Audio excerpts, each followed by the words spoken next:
Hello. Today I'm going to talk about caning around back chair. Caning a chair, while time-consuming, also is a rewarding experience when you see the finished results of your labor. There are many patterns you can learn as you become more proficient in the art of caning, but some patterns can be used only on chair backs because of the lack of support in the design. Round back chairs are caned in a similar manner as the seat version, but with some variations in the standard 7-step method. Instructions. Things you'll need.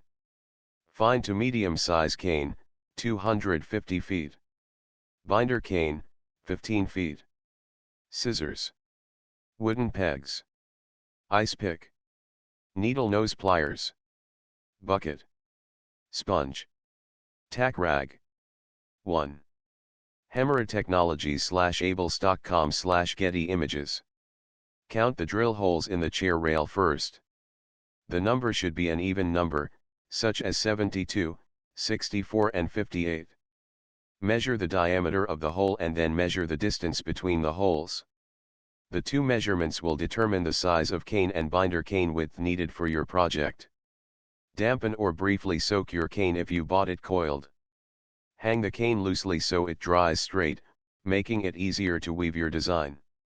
Find the guide holes that you can mark as north, N, south, S, east, E, and west, W, by sticking in a wood peg for visual reference.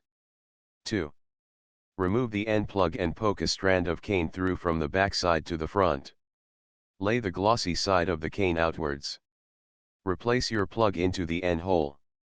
Pull the cane down to the front at the S hole, remove the S plug, and pull the cane through and replace the plug. Pull the cane over to the next hole to the left of the N hole. Make sure it lays flat, then pull it up through the hole and back to the corresponding opposite hole, and pull it down through the hole.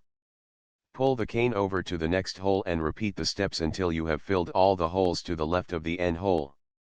Peg where the last strand completes the vertical design. Repeat all steps to fill the holes to the right of the N hole.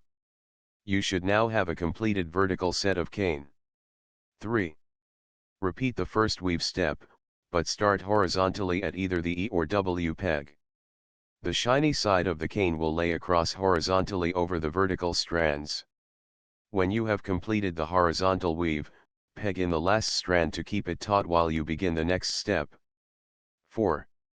Begin step 3 with a strand coming up at the upper left-hand corner, then mark the opposing lower right-hand corner at a diagonal. Peg the hole for reference. Be very careful to weave the strand under your vertical strands and then over your horizontal strands. Match up to the opposing pegged hole, come down and pull the strand right or left to come up the next hole. Complete all the same direction diagonal weaves for this step. Peg off the remaining strand. If your cane is drying out, dampen the cane by dabbing it with a wet sponge to keep it somewhat supple. 5. Begin step 4 by repeating step 1, using the same holes as you did in step 1, and laying the cane over all the other cane. There is no weaving here. Peg off the last hole.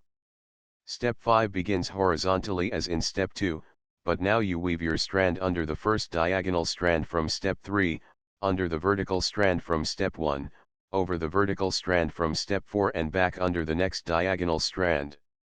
Your strands should be over and parallel to the original horizontal strands of step 2. Adjust your weave as needed by using your ice pick to lift strands to weave your new strand. Adjust the design shape as needed and keep your tension tight. 6. Begin step 6 as you did with your first diagonal step 3 strand, coming up through the same hole. Weave your cane under the horizontal canes and over the vertical canes. As you weave, make sure the diagonals from this step and step 3 slide comfortably through each intersection. Carefully adjust the easement with your ice pick.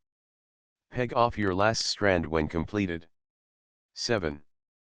Finish out end strands by leaving 2 inches free and cutting away remaining cane. Weave the ends through the cane strands running under the chair rail. Soak your binding cane in hot water for 15 minutes to make it supple.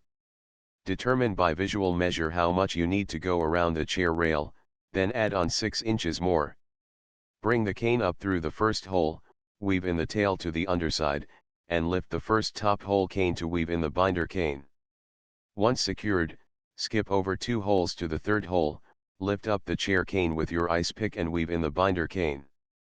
Proceed all the way around the chair frame, back through the first hole, weave through the bottom weave, cut excess cane and you are finished.